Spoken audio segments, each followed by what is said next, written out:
Maths में कितनी ताकत है, चक्र वृद्धि ब्याज में कितनी ताकत है ना, और गुणा में कितनी ताकत है, ये आपको पता होनी चाहिए। तो एक छोटी सी कहानी एक एग्जाम्पल के माध्यम से मैं आपको देना चाहूंगा।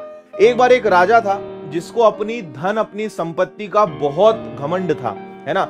उसको लगता था कि पूरे देश में, पूरी पृथ्वी पर जितना धन मेरे पास है, जितनी संपदा, जितना अनाज, जितना भंडार मेरे पास है, वो किसी के पास नहीं है, और कोई मुझसे कुछ भी मांग ले मैं उसको खाली हाथ जाने ही नहीं दूंगा। बहुत घमंड था। एक व्यक्ति उसके पास पहुंचा, गणित में वो एक्सपर्ट था, तो वो राजा के पास गया। राजा उस समय शतरंज ही कोइंसिडेंटली खेल रहा था। उसने कहा, महाराज मुझे आपसे कुछ चाहिए। महाराज बहुत दानी था, काफी घमंड था अपनी संपत्ति, अपने अनाज, अपने भंडार पर। तो उस व्यक्ति ने कहा कि महाराज मुझे ये जो आप चेस बोर्ड है ना, जो शतरंज का बोर्ड बना हुआ है, मुझे इसके हिसाब से कुछ चावल के दाने चाहिए। तो महाराज ने कहा, यार इतनी सी बात है, बोल कितने चाहिए, जितना चावल तुझे लगेगा। 10 साल का अनाज चाहिए, 20 साल का अनाज चाहिए तेरे परिवार के लिए, बता कितने साल का अनाज चाहिए, मैं दूंगा। ठीक है, बहुत ज्यादा नहीं चाहिए, बस आप हर एक बॉक्स पे पिछले बॉक्स की तुलना में दुगने अनाज, दुगने चावल के दाने रखते जाना। मान लीजिए यहां पे आपने एक दाना रखा, तो महाराज यहां 2 रख देना, यहां 4 रख देना, यहां 8 रख देना, यहां 16 रख देना, यहां 32 रख देना, यहां 64 रख देना, यहां 128 रख देना। और बस महाराज ऐसा करते करते मुझे ये जो 64th बॉक्स है, इस पर जितने अनाज के दाने आए, इतने सब मुझे इकट्ठा करके दे देना। ठीक है, महाराज गणित में कच्चा था, ठीक है, लेकिन उस वहीं साइड में एक मंत्री खड़ा था। उसने कहा, महाराज ये एक्सेप्ट मत करना, मर जाओगे तुम, अपने पास इतना अनाज नहीं है। तो महाराज तो भाई घमंड में था। अरे बोले, इतनी सी बात, बस इतना ही चाहिए। मंत्रियों, जो 64वें बॉक्स पे जितने चावल के दाने आ जाएं, वो सब इकट्ठा करके इस व्यक्ति को दे दो और इसको बताओ कि इसने किससे टक्कर ली है। ज्यादा आगे नहीं बढ़े, वो केवल 30-40 बॉक्स तक बढ़े और उसके सिपाही दौड़ते हुए आए। बोले, महाराज पूरे राज्य में भी अगर चावल के दाने इकट्ठे करेंगे ना, तो इतने चावल के दाने नहीं मिलेंगे जितने ये इंसान मांग रहा है। महाराज ने कहा, क्या बात कर दी, ऐसा कैसे हो सकता है। फिर महाराज को उन्होंने गणित सिखाया, और वो गणित आपके काम का है।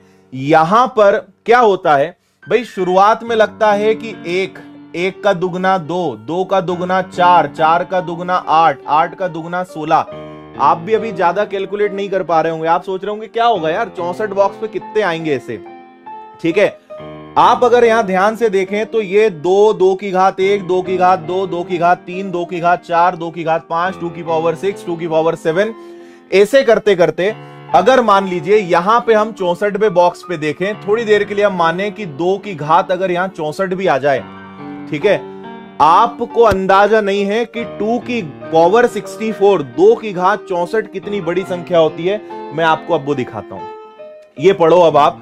चावल के भुगतान की घातीय वृद्धि के बाद राजा को जल्दी एहसास हुआ कि अपना वादा पूरा करने में वह असमर्थ था, क्योंकि 20 वर्ग में ही राजा को 10 लाख चावल के दाने डालने पड़े। 64वें वर्ग में, ये देखिए सबसे खतरनाक, 64वें बॉक्स पे उस राजा को इतने चावल के दाने चाहिए। अगर पूरे शतरंज के सभी खानों पर रखे गए चावल के दाने को जोड़ा जाएगा ना, तो लगभग इतने चावल के दाने लगेंगे। इसलिए कभी मैथ्स को अंडर एस्टिमेट मत करना, मैथ्स में लगाना दिमाग। ये लगभग 210 बिलियन टन। अब आप खुद कैलकुलेट करना अपने मन से, 210 बिलियन टन कितना होता है। आप इससे अंदाजा लगाइए कि उस व्यक्ति ने जितने चावल मांगे ना, वो चावल किसके बराबर हैं। पूरे भारत पर 1 मीटर मोटी परत से पूरे भारत को ढका जा सकता है, इतना चावल होता है। अगर 2 की पावर 64 तक कोई चला गया तो समझ में आ रही है बात। 2 की घात 64 करते करते अगर जाओगे तो पूरे शतरंज के बोर्ड पे अगर कैलकुलेट करोगे और सारे चावल के दाने को इकट्ठे करोगे, तो पूरे भारत देश को 1 मीटर चावल की मोटी परत से ढकने के लिए जितना चावल लगेगा ना, इतना चावल आएगा, इतने दाने आएंगे, जो कैलकुलेशन होगी इतना भारी भरकम अनाज के रूप में प्राप्त होगा। तो ये होता है चक्रवृद्धि ब्याज का कंसेप्ट, या इसको बोलते हैं क्रमिक जो वृद्धि होती है ना, मल्टीपल में जो ग्रोथ होती है, 2, 4, 8, 16, 32 बढ़ते बढ़ते इतना भयंकर हो जाता है कि परिणाम आपके सामने है, इतनी बड़ी संख्या में जो है चीजें बनती हैं, है ना। तो ये कॉम्पिटिटिव एग्जाम्स की तैयारी करने वाले हर विद्यार्थी को पता होना चाहिए कि मैथ्स में कितनी ताकत है।